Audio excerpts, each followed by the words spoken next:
So, hello again. Jetzt zum zweiten Teil unserer heutigen Pressekonferenz. Wie angekündigt, jetzt die Vorstellung und Ihre Fragen zu Thomas Tuchel. Und wie zuvor würde ich gerne mit einer Frage an jeden der drei starten und beginne mit unserem neuen Cheftrainer. Herzlich willkommen in München, Thomas Tuchel. Dankeschön. Was hat dich dazu bewogen, Thomas, zum FC Bayern zu kommen? Was waren deine Gründe, beim FC Bayern Cheftrainer zu werden? Also zunächst mal bin ich davon überzeugt und glaube ich, dass es eine Ehre und eine Auszeichnung ist, von Bayern München angefragt zu werden. Ich habe das gestern dann auf der Geschäftsstelle gemerkt, wenn du dann ganz spät am Abend an der Sebener Straße die Unterschrift unter den Arbeitsvertrag setzt bei Bayern München, dann ist das was sehr Außergewöhnliches und es ist eine Ehre und eine Auszeichnung, angefragt zu werden, die Möglichkeit zu haben, für den Club zu spielen. Es ist, da gilt auch wirklich mein ausdrücklicher Dank für das Vertrauen an Olli, an Brazzo, an Herbert Hainer und an Uli Hoeneß. Man merkt einfach, wenn man an die Sebener Straße kommt und auch wenn wir im Ausland arbeiten, ein paar Jahre dran sind, einer der größten Clubs in Europa und damit auch in der Welt, der erfolgreichsten Clubs. Die DNA des Clubs ist eine Verpflichtung, sie ist ganz klar definiert. Ich glaube, dass das auch selten gibt und bei den Bayern ist einfach ganz klar, es geht ums Gewinnen. Es geht auch um die Art und Weise des Gewinnens, aber es geht ums Gewinnen. Somit sind die Verantwortung, die Verpflichtung ist klar, es kann keine Missverständnisse geben. Ich glaube, dass der Kader dementsprechend zusammengestellt ist und es ist einer der talentiertesten und besten Kader in Europa aktuell. Es ist eine riesige Herausforderung, eine große Vorfreude von mir und meinem Trainerteam, mit diesem Kader zu arbeiten, den der FC Bayern da zusammengestellt hat, weil er eben diese Verpflichtung fühlt, zu gewinnen und man kann mit diesem Kader um jeden Titel spielen. Wir sind konkurrenzfähig auf absolut höchstem Niveau. Das ist natürlich dann auch eine große Verpflichtung für mich und deshalb ist es eine Vielzahl von Gründen. Am Ende ist es auch ein persönlicher Grund natürlich für mich, in der Nähe meiner Kinder, meiner Familie, in dem Bundesland zu arbeiten, in dem ich geboren bin. Das ist ja haarscharf an der Grenze zu Baden-Württemberg, aber trotzdem noch Bayern. Und, das ist dann eine Konstellation aus verschiedenen Gründen, die es einfach ermöglicht haben, auch ganz schnell zuzusagen. Wunderbar, vielen Dank. Dann meine Frage an Hasan Salihamidzic. Schilder uns doch mal den Ablauf der Verpflichtung von Thomas Tuchel ab dem Moment, sagen wir mal, ab dem Sonntagsspiel, ab der Niederlage in Leverkusen.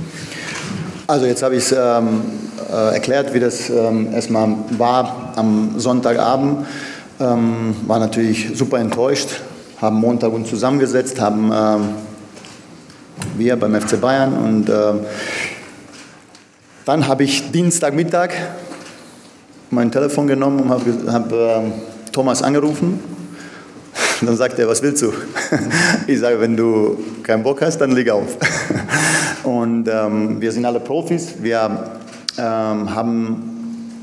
sind zu der Überzeugung gekommen, dass wir so einen Topmann jetzt brauchen, dass wir jetzt den Trainer brauchen, der große Erfahrungen gesammelt hat im Ausland. Natürlich auch eher in Deutschland, bei Mainz und Dortmund und dann schwierige Aufgaben hatte in Paris, Chelsea große Erfolge gefeiert hat. Dann haben wir uns Dienstagabend getroffen, haben ein sehr, sehr gutes Gespräch gehabt und klar, muss ich mir auch bedanken, dass er war von der ersten Sekunde, glaube ich, sehr heiß, sehr wir haben über alles gesprochen, über die Probleme gesprochen, aber auch natürlich viel über Fußball gesprochen. Und dann in den nächsten 2 Tagen, Mittwoch, Donnerstag, habe ich mit Marco und ich haben verhandelt, haben versucht, schnell eine Lösung zu finden. Und ich glaube, in 2 Tagen so ein Ergebnis zu erzielen, war schnell. Aber wir haben uns sofort verstanden. Wir kennen uns natürlich auch von früher. Wir haben vor 3, 4 Jahren schon mal gesprochen und das hat leider damals nicht geklappt. Aber diesmal haben wir es ganz schnell hingekriegt, weil der Thomas auch unbedingt wollte und wir natürlich auch total überzeugt waren, dass wir Thomas an die Sebener Straße bringen wollen. Wie ich schon gesagt habe, dann haben wir das zu Ende verhandelt, haben dann auch Julian angerufen, haben, wie ich schon vorhin gesagt habe, als die Zusage kam, der erste, den wir angerufen haben, oder den Oliver und ich angerufen haben, war Julian, haben dann ihm gesagt, dass wir ein persönliches Gespräch haben wollen und haben eben neuen Trainer Thomas Tuchel damit willkommen. Danke. Herzlichen Dank, Hasan. Dann meine Frage noch an Oliver.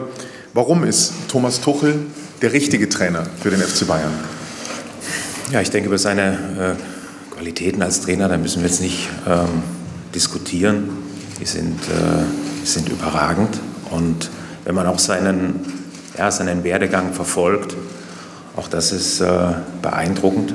Auch in Paris Saint-Germain als Trainer gearbeitet und so eine Truppe zu führen, ich glaube, da gibt es auch wesentlich Einfacheres auf der Welt, mit diesen ganzen Superstars dort zurechtzukommen, und hat ja auch Paris dann ins Champions League Finale geführt, und auch bei der nächsten Station dann bei Chelsea ja sofort von Anfang an, vom ersten Tag an sehr, sehr erfolgreich gearbeitet, Champions League Sieger geworden, und das ist eine beeindruckende Vita, und da steckt natürlich auch Entwicklung, immer auch eine persönliche Entwicklung dahinter. Ja, und deswegen sind wir sehr, sehr glücklich und froh, dass Thomas Tuchel jetzt unser Trainer ist. Ja, vielen Dank, Oliver. Dann kommen wir zu Ihren Fragen. Martin Volkmar von RAN. Nee, Entschuldigung. Dann, hier ist der Martin Volkmar. Geht es?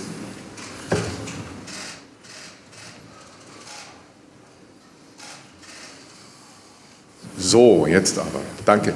Vielen Dank. Herr Tuchel, vielleicht können Sie mal sagen, wie nah waren Sie denn am FC Bayern? 2017, 2018 war es, glaube ich, zweimal.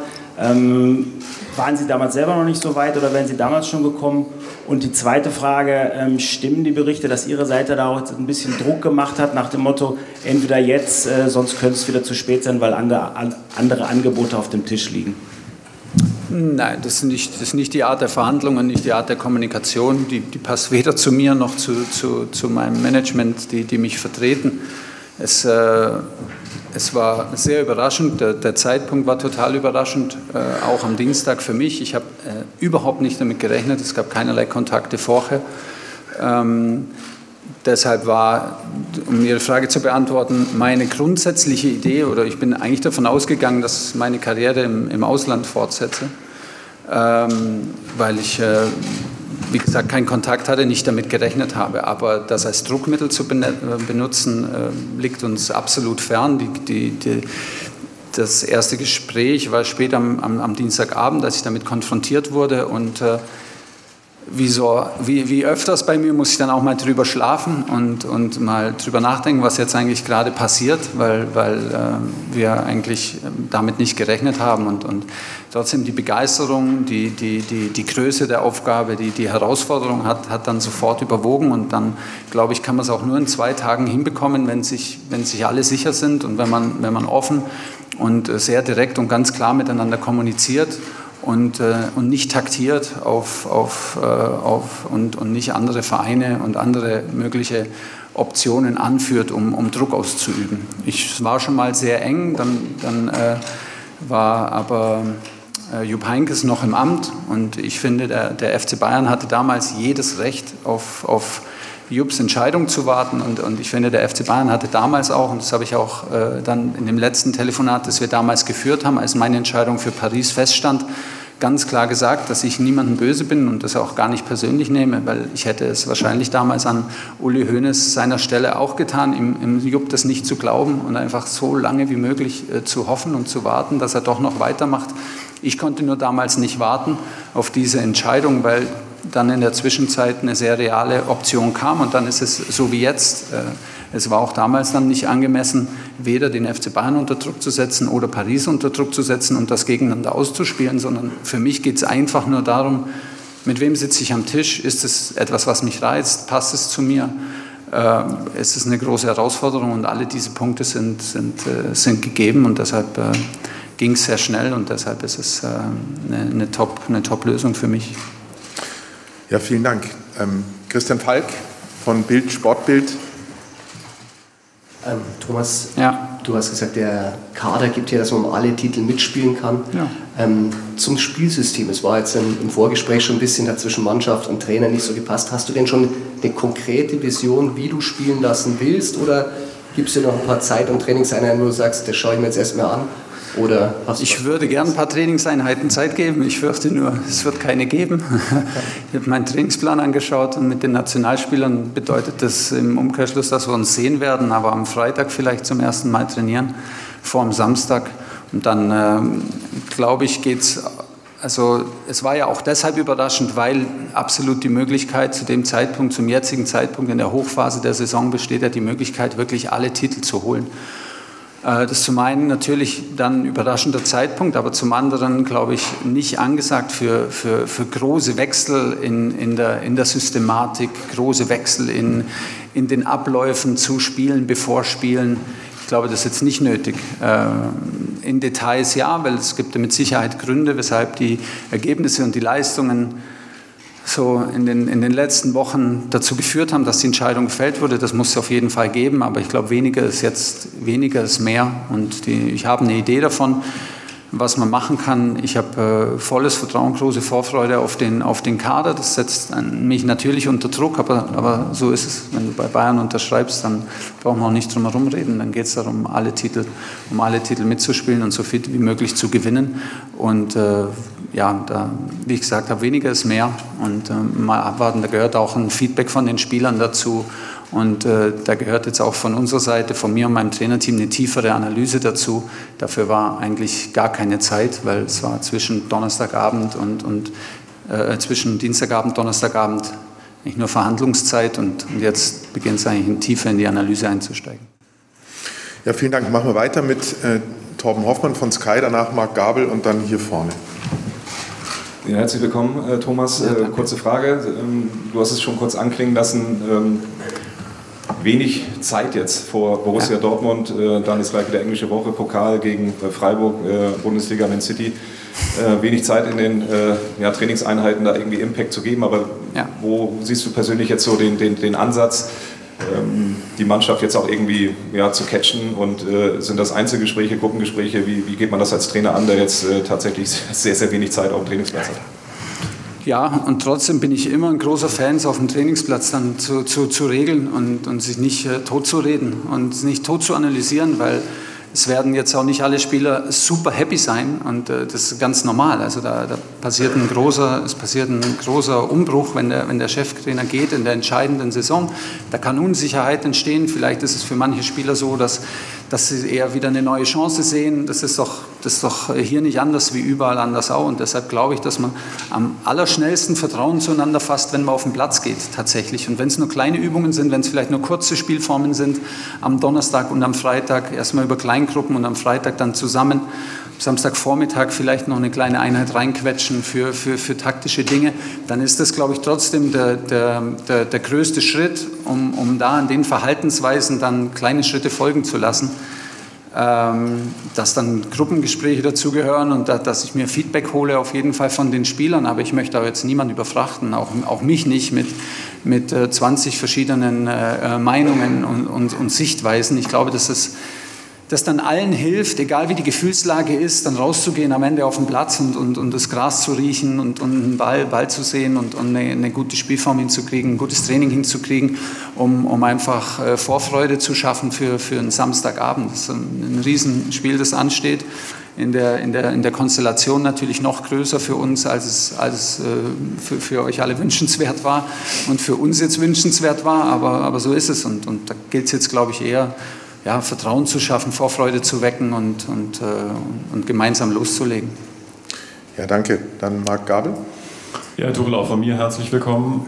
Können Sie schon mal was über Ihr Trainerteam sagen, das Sie mitbringen werden? Und werden Sie jetzt im Laufe der Woche mit jemandem wie Thomas Müller, mit Manuel Neuer, auch wenn er verletzt ist, mit Jo Kimmich schon mal telefonieren, um so ein bisschen schon mal vorab ein bisschen reinzuhören in die Mannschaft, um sich so ein bisschen die Problemfelder in Anführungsstrichen schildern zu lassen? Oder machen Sie das ganz bewusst nicht? Nee, ich glaube nicht. Ich möchte auch die Spieler nicht in die Situation bringen. Also dass man da über Vergangenes redet. Also wenn wir miteinander sprechen, und da bevorzuge ich auch jetzt ganz klar das persönliche Gespräch, und da haben wir jetzt, glaube ich, auch Zeit bis Montag und bis Dienstag noch zu warten. Aber es geht jetzt, glaube ich, in den Gesprächen dann auch nicht darum, die Vergangenheit aufzuarbeiten, sondern es geht darum, einen Draht zueinander zu finden, Lösungen zu finden, ein Gefühl füreinander zu kriegen und sich zu spüren und sich dann auch zu erlauben, den Luxus zu erlauben, das abzuschütteln und nach vorne zu schauen.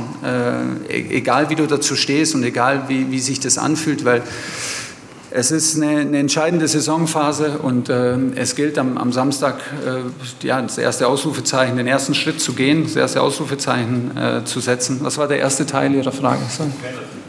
Mein Trainerteam. Ja, das war alles, also auch in der kurzen Zeit gar nicht so einfach. Weder ich war darauf vorbereitet, noch mein Trainerteam war darauf vorbereitet. Deshalb auch ein großes Dank an die Flexibilität und an die Euphorie und an die Verrücktheit von allen Familien und allen meinen Co-Trainern, daran immer wieder auch mir zu vertrauen und sich von mir überzeugen zu lassen in allerkürzester Zeit. Es wird der Arno Michels und der Scholt Löw dabei sein aus meinem Team, die schon über 10 Jahre und von Anfang an mit mir zusammenarbeiten. Und wir hoffen, dass wir noch Anthony Barry dazu bekommen, der aktuell noch bei Chelsea unter Vertrag steht und kämpfen dafür und sind zuversichtlich, weil es mein absoluter Wunsch ist. Und mit den 3 Assistenten werden wir nächste Woche beginnen. Danke, dann machen wir hier vorne weiter. Ja, hallo, Augsburger Allgemeine, Florian Eiserle. Frage an Sie, Herr Tuchel, aus der alten Heimat gewissermaßen. Sie haben ja eine Verbindung mit Julian Nagelsmann. Damals beim FC Augsburg haben Sie ihn gewissermaßen auf die Trainerlaufbahn sanft geschubst. Jetzt kommt es zu dieser Konstellation ein paar Jahre später. Das Leben spielt manchmal komisch, aber ist das für Sie jetzt noch mehr als eine besondere Randnotiz? Oder? Ja, es ist nie schön, weil wir wissen natürlich alle, dass die Trainerstelle auch immer nur frei wird, wenn sie frei gemacht wurde. Das ist einfach die Logik des Geschäfts. Und es ist ja nicht so, dass es mich noch nie getroffen hat. Ich glaube, dass jeder weiß, und ich glaube, dass du dich dem zu 100% verschreibst, wenn du für einen Club wie Bayern München spielst, dass das passieren kann. Ich kann mich reinversetzen, ich kann es nachvollziehen, dass das für Julian im Moment sich sehr, sehr, sehr bescheiden anfühlt. Es ist nicht meine Verantwortung und deshalb erlaube ich mir dann auch trotzdem positiv und mit voller Vorfreude den Job anzunehmen und so das, mehr kann ich dazu eigentlich auch nicht sagen, weil es mir nicht zusteht. Ja, vielen Dank. Jetzt machen wir auf der Seite wieder weiter, Flankenwechsel. Erst Tobi Altscheffel von Bild Sportbild und dann Julian Wolf von Welt am Sonntag. Hallo Herr Tuchel, erstmal mit Julian Nagelsmann, werden Sie da persönlich noch das Gespräch suchen oder gehört das eher nicht dazu? Und Sie haben es ja richtig gesagt, Sie sind jetzt in der Phase der Saison gekommen, wo es um die Titel geht. Sie haben viele Chancen, Sie können gleich 3 Titel gewinnen. Auf der anderen Seite gibt es natürlich auch das andere Szenario, und dass Sie die Vorlage nicht verwerten. Gibt es diesen Gedanken auch, dass man quasi sagt, okay, man könnte auch mit einem Malus in die nächste Spielzeit starten? Tja, klar. Also das ist so völlig klar. Wenn du in der Verantwortung stehst, stehst du in der Verantwortung. Die Saison, die Julian begonnen hat und die Ausgangslage, die Julian mit der Mannschaft geschaffen hat, dass wir in der Lage sind, Ende März alle Titel zu gewinnen, dann gilt es, die Chance zu verwerten. Aber es bringt dem Stürmer auch nicht viel, wenn er sich vorher überlegt, ob er den Ball im nächsten Spiel vorbeischießt. Das kann tatsächlich passieren, aber es hilft nicht viel, darüber nachzudenken. Und wenn es passiert, dann muss er er stark genug sein, mental stark genug sein, um vielleicht die nächste Chance wahrzunehmen und die zu machen. Und so ist es ein bisschen auch, glaube ich, für mich. Es bringt jetzt nichts. Natürlich gibt es eine Risikoabwägung und natürlich, wir sind ja nicht, sprechen wir darüber, wenn wir aus der ersten Sitzung rausgehen und sagen, ja klar, es gibt eine Riesenchance, aber wir kennen die Mannschaft nicht, wir kommen jetzt wirklich aus dem Modus von mehreren Monaten, die wir nicht zusammengearbeitet haben, auch als Trainerteam. Es wird hoffentlich einer dabei sein, der die Bundesliga gar nicht kennt. Wir waren jetzt alle nicht super intensiv in der Materie, da liegen auf jeden Fall auch Risiken drin, aber es ist ja trotzdem so, dass wir den Druck lieben, den Stress lieben. Das ist das, was mein Leben ausmacht und meine Leidenschaft für das Spiel und für den Wettbewerb auf dem allerhöchsten Niveau ist viel, viel höher dann als die Bedenken, was alles passieren kann. Wenn es passiert, dann werden wir Verantwortung dafür übernehmen und werden versuchen, es besser zu machen. Und jetzt gilt es erstmal, das Vertrauen auch zu haben, das Selbstvertrauen zu haben und offenen Auges da reinzugehen. Und wir werden mit allem, was wir haben, versuchen, diese 3 Titel zu holen. Dafür sind wir da, für nichts anderes. Zu der Frage, ob ich mit Julian direkt spreche, mit Sicherheit jetzt nicht gleich, nicht weil ich respektlos sein möchte. Es war immer so, ich glaube, dass mir das jetzt auch persönlich nicht hilft, seine Sichtweise der Dinge zu haben. Ich möchte jetzt einfach komplett unvoreingenommen anfangen und am Montag starten und dann wird sich mit Sicherheit, irgendwann werden sich unsere Wege kreuzen und wir werden darüber auch sprechen. Mein Verhältnis zu Julian ist aus meiner Sicht davon zu 0% betroffen. Ja, vielen Dank. Dann Julian Wolf. Ja, hallo Herr Tuchel, auch von mir willkommen. Ehrlicherweise wurde meine Frage eigentlich jetzt schon gestellt, aber ich schwenke kurz um. Vielleicht können Sie noch mal zu Dortmund was sagen. Da trifft ja eigentlich wieder so der Spruch zu solche Geschichten. Schreibt nur der Fußball, dass es jetzt ausgerechnet gegen Dortmund für Sie geht. Was bedeutet das für Sie und mussten Sie auch ein bisschen vielleicht schmunzeln, als das klar wurde, dass Sie zu Bayern kommen und es geht als erstes gegen Dortmund?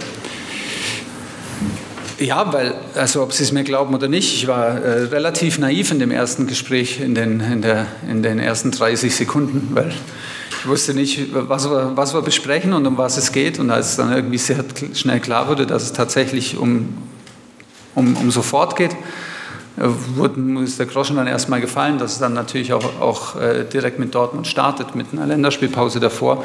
Die Herausforderung kann nicht höher sein. Die Konstellation mit mir, okay, das ist, glaube ich, nicht so wichtig. Es gibt immer Spieler, die mal dort gespielt haben und hier gespielt haben. Es gibt immer mal einen Trainer, der vorher dort trainiert hat. Das ist jetzt eine ganze Weile her. Dadurch entstehen jetzt, glaube ich, ja, vielleicht für Sie schon, aber für mich jetzt nicht die ganz großen Geschichten. Ich habe 1, 2 Nachrichten bekommen von Leuten aus dem Staff und die sich freuen, auch mich zu sehen. Das wird auch so sein.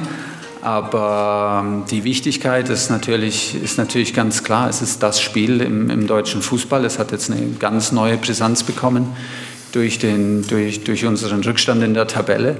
Und durch den außergewöhnlichen Ergebnislauf des BVB. Und dann da wissen wir hundertprozentig darüber Bescheid. Und es ist so, wie es ist, hat uns nicht davon abgehalten, dann weiter zu verhandeln und die Aufgabe mit Vorfreude anzugehen. Ich würde sagen, jetzt machen wir noch 3, 4 Fragen, bevor wir dann zum Ende kommen. Georg Holzner vom Kicker bitte, hier oben. Und danach gleich daneben. Hallo Herr Tuchel, grüß Sie. Wann haben Sie sich das erste Mal mit dem FC Bayern beschäftigt? Ist es so etwas nach Ihrer Zeit bei Chelsea, dass man sagt, das spielt im Hinterkopf Gedanken, dieser Kader, dass man sich das mal anschaut, vielleicht ein paar Szenarien durchdenkt? Oder ist es wirklich dann eine kurzfristige Sache, so wie jetzt von ab Dienstag und dann zerpflückt man das Ganze, was hier vor einem liegt? Ich habe das für mich gelernt, mich davon zu befreien. Also natürlich kenne ich den Kader und die Leistung. Ich schaue ja, auch wenn ich dann aus dem Job raus bin, wie bei Chelsea, leider, schaue ich ja weiter Champions League, ich schaue weiter Fußball die ganze Zeit, weil es meine Leidenschaft ist und weil es meinen Tag schöner macht, wenn ich Fußballspiele schauen kann. Und deshalb ist total offensichtlich. Ich meine, die Vorrunde, die beiden K.O.-Spiele vor allem in der Champions League waren herausragend gut. Da gibt es überhaupt keine, also das ist meine persönliche Meinung. Und das wusste ich natürlich. Ich habe keine Sekunde darüber nachgedacht, weil ich mir das abgewöhnt habe, nach Mainz und nach Dortmund und immer wieder so durch diese freie Zeit, die ja dann auch teilweise selbst gewählt war, mir den Kopf zu zermartern, was sein kann, weil du kannst leider als Trainer, ist zumindest meine Erfahrung, ist gar nicht beeinflussen, wer dich kontaktiert, wann dich ein Verein kontaktiert, welcher Verein dich kontaktiert. Deshalb ist es eigentlich total unerheblich und ich habe es mir wirklich auch angewöhnt, das nicht zu tun, weil es überhaupt nicht zielführend ist. Du musst warten, du musst geduldig sein. Es war am Dienstagabend, spät am Abend, habe ich mir zum ersten Mal ernsthaft Gedanken gemacht über Spielsysteme, über Tiefe, über den Kader.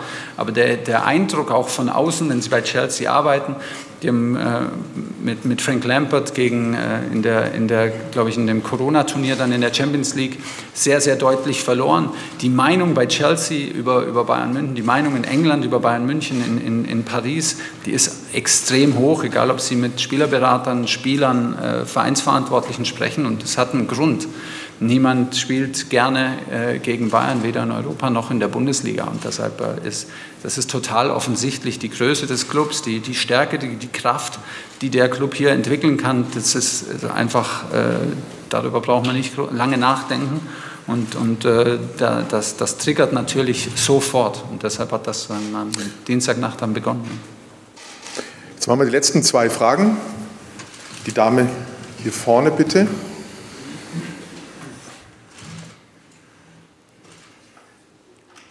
Vielen Dank, vielen Dank. Hallo, herzlich willkommen zurück in München. Danke. Erstens, warum nur 2 Jahre Vertrag?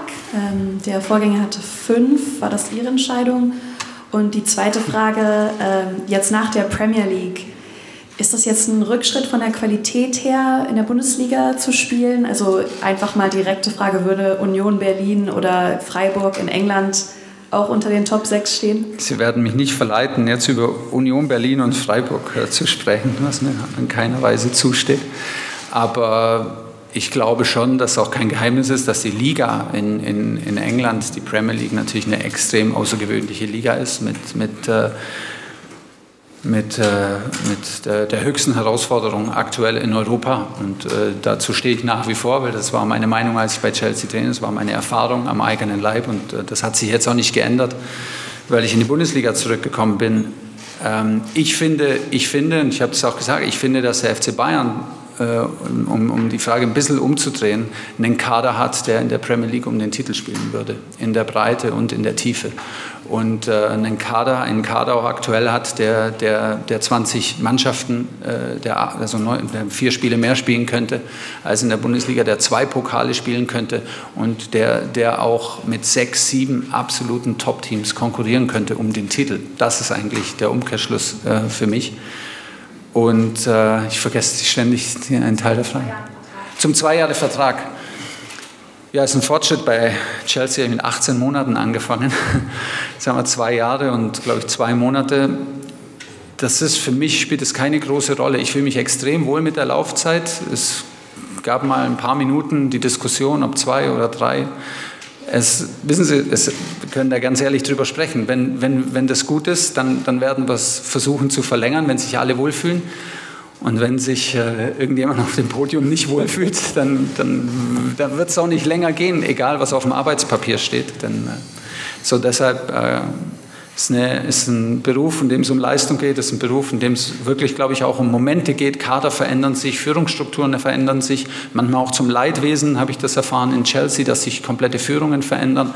Bei Paris war es ähnlich, dass sich der Sportdirektor verändert. Sie haben einfach manche Dinge nicht im Griff. Deshalb gibt auch ein kurzer Vertrag mir auch eine Freiheit und immer wieder neu zu entscheiden, wenn es dann hoffentlich so kommt, dass es dann meine Entscheidung wird. Und dafür werde ich natürlich alles tun. Aber ich finde die Laufzeit perfekt. Ich fühle mich sehr wohl damit und werde natürlich im ersten Schritt erstmal versuchen, das Vertrauen zu gerechtfertigen, um die zu erfüllen. Ja, wunderbar. Dann machen wir jetzt die letzte Frage. Torben Hoffmann, bevor wir dann für die Fotografen noch ein Motiv hier machen. Ja. Torben, das Finale Furioso. Danke dir. Wird auch nicht schlimm.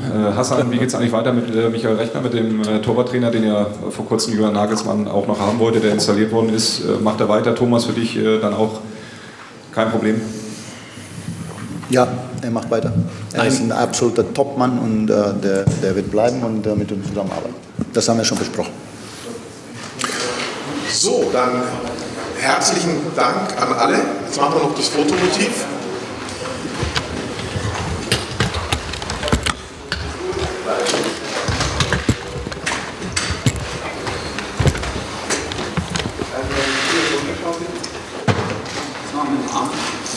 Ja, ich würde so.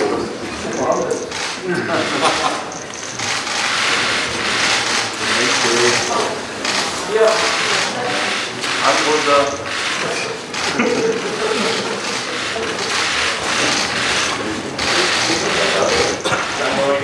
Okay, herzlichen Dank an alle. Schönes Restwochenende. Bis bald. Ciao.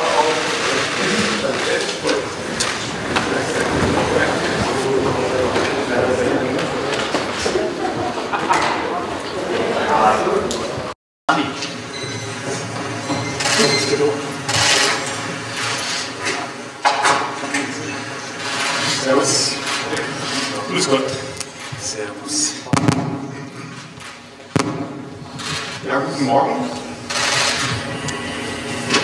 Guten Morgen und herzlich willkommen heute hier zu unserer Pressekonferenz in der Allianz Arena, die anlässlich der Vorstellung unseres neuen Cheftrainers Thomas Tuchel stattfindet. Aber wir wollen es diesmal zweigeteilt machen, um Ihnen die Möglichkeit zu geben, zuerst Ihre Fragen an Oliver Kahn und Hasan Salihamidzic zu stellen bezüglich der Freistellung von Julian Nagelsmann.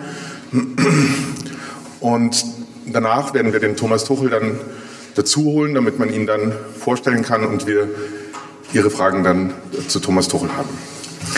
Ich starte vielleicht gleich mal mit einer Frage an unseren Vorstandsvorsitzenden Oliver Kahn. Warum kam es zur Trennung von Julian Nagelsmann? Ja, zunächst mal danke, Stefan. Ich glaube, die letzten Tage waren für uns alle schwierig. Es waren keine einfachen Tage und gehen Sie davon aus, dass es auch die ein oder andere Nacht gab, in der ich nicht wirklich gut geschlafen habe. Das sind auch so die Seiten dieses Jobs, die nicht besonders viel Spaß machen, aber das gehört eben auch dazu, vor allem wenn man einen Trainer freistellt und dahinter steht ja auch ein Mensch, Julian Nagelsmann, mit dem wir jetzt 2 Jahre zusammengearbeitet haben und es hat sich auch nichts groß verändert. Julian ist, wissen wir alle, ein exzellenter, ein sehr, sehr guter Trainer und ich glaube auch menschlich haben wir uns in diesen vergangenen 1-3 Jahren doch ja, immer gut verstanden und auch gut zusammengearbeitet. Wir haben natürlich die Pflicht, und es ist auch unsere Verantwortung und Aufgabe, für den sportlichen Erfolg zu sorgen. Und wir haben uns auch die Frage gestellt, naja, wo kommt denn das her, dass die Leistungen der Mannschaft, dass es da so große Schwankungen gibt. Und ich habe ja auch irgendwo gehört, wir hätten irgendwie, es wäre eine Panikreaktion oder sonst irgendwas. Das hat mit Panik überhaupt nichts zu tun, sondern wir haben alles uns genau angeschaut. Wenn das irgendwie eine Reaktion aus der Emotion heraus gewesen wäre, dann hätten wir die ja eher dann am Montag gleich getroffen. Aber das haben wir ja nicht getan, sondern wir haben uns alles nochmal angeschaut. Und ich habe es gerade gesagt, ja, wo kommen diese Schwankungen her? Und das Ganze hat ja schon so ein bisschen auch in der letzten Saison begonnen. Dann auch mit den unkonstanten Leistungen. Villarreal, dann auch das Pokalspiel gegen Gladbach. Trotzdem ist diese Mannschaft immer auch in der Lage, Highlights zu setzen, großartige Leistungen zu bringen, aber dann eben auch immer wieder zeigt sie unverständliche Schwächen in der ein oder anderen Situation. Wir haben dann auch den Kader nochmal verstärkt vor Beginn der Saison und ich denke, wir haben jetzt da einen der besten Kader in Europa und trotzdem ist die Leistungskontinuität der Mannschaft nicht wirklich besser geworden und jetzt dann auch mit dem Beginn der Rückrunde können wir natürlich einmal mit den Resultaten, aber auch mit den häufig gezeigten Leistungen nicht zufrieden sein. Das ist einfach der Anspruch.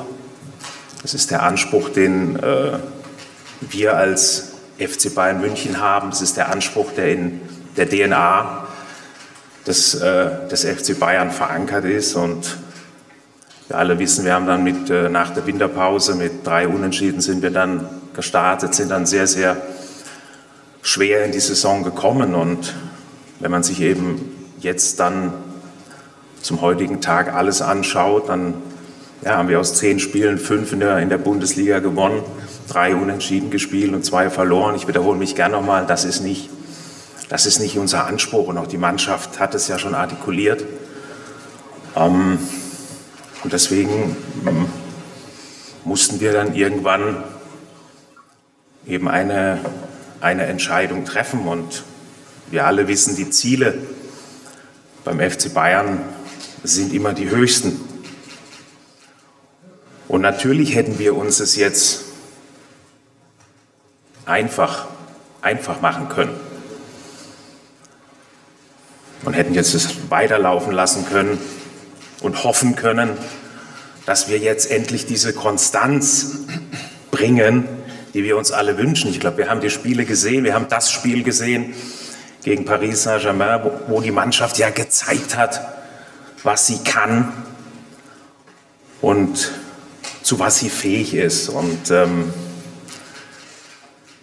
da wir aber jetzt unsere Ziele als nicht nur für diese, sondern dann eben auch für die nächste Saison einfach als gefährdet angesehen haben, sind wir irgendwann zu dem Schluss gekommen, dass wir Julian freistellen. Also unterm Strich war das sehr, sehr wohl überlegt. Es war ein Prozess und ganz bestimmt nicht jetzt hier irgendeine emotionale Reaktion wegen eines Spiels. Ja, vielen Dank, Oliver. Hassan, der Zeitpunkt der Entlassung war für viele überraschend. Warum ausgerechnet dieser Zeitpunkt so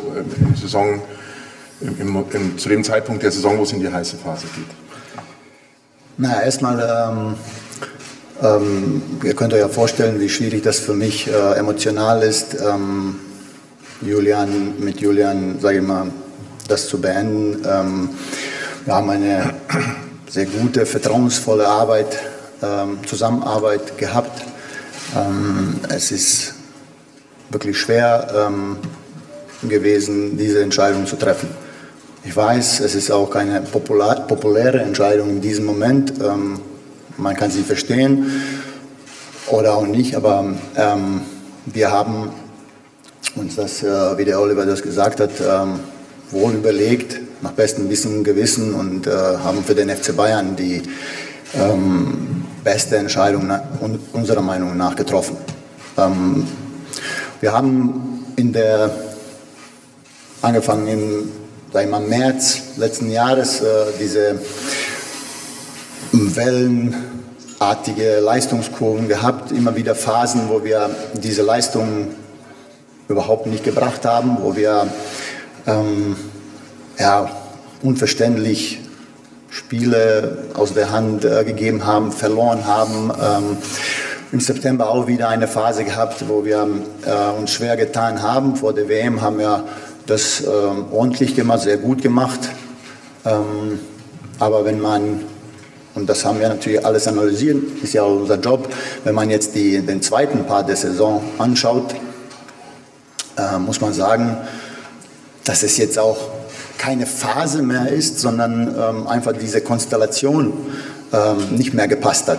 Wir haben, wie Oliver gesagt hat, von 10 Bundesligaspielen 5 verloren und vielleicht von diese 5, die wir gewonnen haben, auch uns sehr schwer getan haben. Vielleicht auch von denen 2 hätten unentschieden spielen müssen.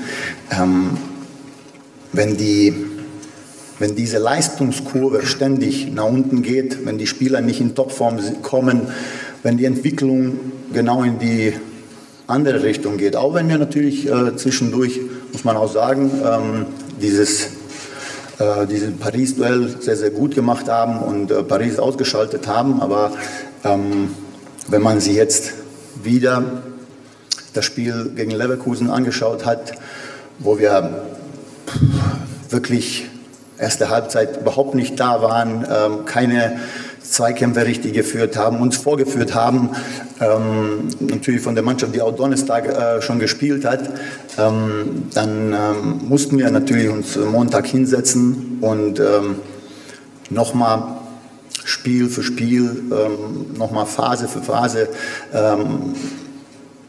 anschauen, analysieren und wie ich schon gesagt habe, haben wir gesehen, dass das keine Phase mehr war, sondern dass diese Konstellation zwischen Mannschaft und Trainer nicht mehr gepasst hat und mussten eine Entscheidung treffen. Wie ich schon gesagt habe, ist keine einfache Entscheidung gewesen, aber wenn diese Leistungskurve nach unten zeigt, ständig, dann muss man reagieren und muss man wie hart sie auch ist, eine Entscheidung treffen. Ja, vielen Dank, Hassan. Viele Handzeichen. Torben Hoffmann von Sky. Ja, eine Frage an beide. Was würden Sie sagen, haben Sie dann letztendlich auch in der Öffentlichkeit für ein Bild abgegeben, weil ja eigentlich von allen Vereinsverantwortlichen in den letzten Wochen, muss man ja sagen, das liegt noch gar nicht so lange zurück, doch klare Bekenntnisse in die Richtung von Julian Nagelsmann gegangen sind. Es hieß Langzeitprojekt, wir planen mit ihm, super Trainer, die Diskussionen kommen von außen, kommen von uns, wie auch immer. Warum dann diese klaren Bekenntnisse zu Julian Nagelsmann, um dann eben jetzt in der Länderspielpause dann doch zu entscheiden, den Trainer zu entlassen? Hätte man das nicht anders moderieren können? Also ganz klar, also wir haben ja von der ersten bis zur letzten Minute, bis 23 Uhr am Sonntag an Julian geglaubt und an das Trainerteam geglaubt, und haben den unterstützt. Ich glaube, jeder weiß, wie vertrauensvoll diese Zusammenarbeit war, wie wir uns gegenseitig unterstützt haben, wir immer da mit dem Rat zur Seite gestanden sind. Wir haben viel diskutiert, haben über Trainingseinheiten, über Spiele, über uns immer ergänzt. Wir haben versucht, Julian immer zu unterstützen, aber wie gesagt, und ich glaube, da ist das auch klar, dass wir das muss man sagen auch, dass der Julian ein Top-Trainer ist und wir haben einen Top-Kader, aber wie ich schon gesagt habe, diese Konstellation zwischen Mannschaft und Trainer hat einfach nicht gepasst. Wir haben bis zur letzten Sekunde, von der ersten bis zur letzten Sekunde hinter Julian gestanden, aber mussten dann am Ende diese harte Entscheidung treffen. Für mich halte es auch als absolute Verpflichtung, ja, sowohl von Hassan als auch von mir, den Trainer Julian Nagelsmann in allen Situationen immer hinter ihm zu stehen und ihn auch zu stützen. Und Hassan hat es gesagt, wir haben viel geredet, viele Diskussionen, immer sehr offenen Austausch gehabt und waren auch immer davon überzeugt, dass, auch das hat Hassan gesagt, Julian ist ein hervorragender Trainer, dass sich das eben jetzt irgendwann dann auch auf dem Platz zeigt, dass es sich bei den Resultaten zeigt. Das hat es aber eben so dann nicht mehr getan.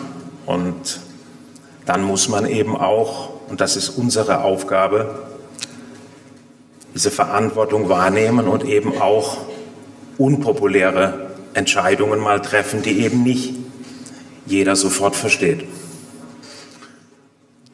Vielen Dank. Weil das Mikro gerade noch da oben ist, machen wir da weiter und dann kommen wir hier hin. Marc Gabel von RTL. Inwieweit, auch eine Frage an beide, inwieweit hat auch der Zeitdruck eine Rolle gespielt, dass Thomas Tuchel natürlich möglicherweise dann jetzt in den nächsten Tagen, Wochen, wie auch immer dann tatsächlich vom Trainermarkt weg gewesen wäre? Also dass der Faktor Zeit und dass man da jetzt schnell handeln muss, hat wahrscheinlich auch eine Rolle gespielt, oder? Ja, wir haben uns, wie ich schon gesagt habe, als wir das Spiel in Leverkusen verloren haben, haben wir uns am Montag zusammengesetzt und haben nochmal alles analysiert. Fußball ist einfach ehrlich, wenn man die Daten anschaut, wenn man die Ergebnisse anschaut und oft gleicht sich das auch in der Saison aus, dann muss man einfach sagen, dass wenn man sieht, dass diese Leistungskurve nach unten geht, dann ist man ja, vielleicht auch gezwungen zu reagieren, wie Oliver schon gesagt hat, man hätte sich das weiter anschauen können und vielleicht weiter laufen lassen können. Wir haben geglaubt, zwischendurch haben wir gehofft, aber wenn man dann am Ende nicht mehr überzeugt ist, dann muss man reagieren und dann glücklicherweise ist natürlich auch so, dass jetzt so eine Top-Option am Markt war und dann ging das schnell. Vielen Dank. Dann machen wir Tobias, oder dann, weil das Mikro ist, dann machen wir jetzt ganz kurz darum, Julian Wolf. Oder machen wir Tobias Altscheffel. Ich will das Mikro jetzt nicht in Rotation bringen. Tobias Altscheffel.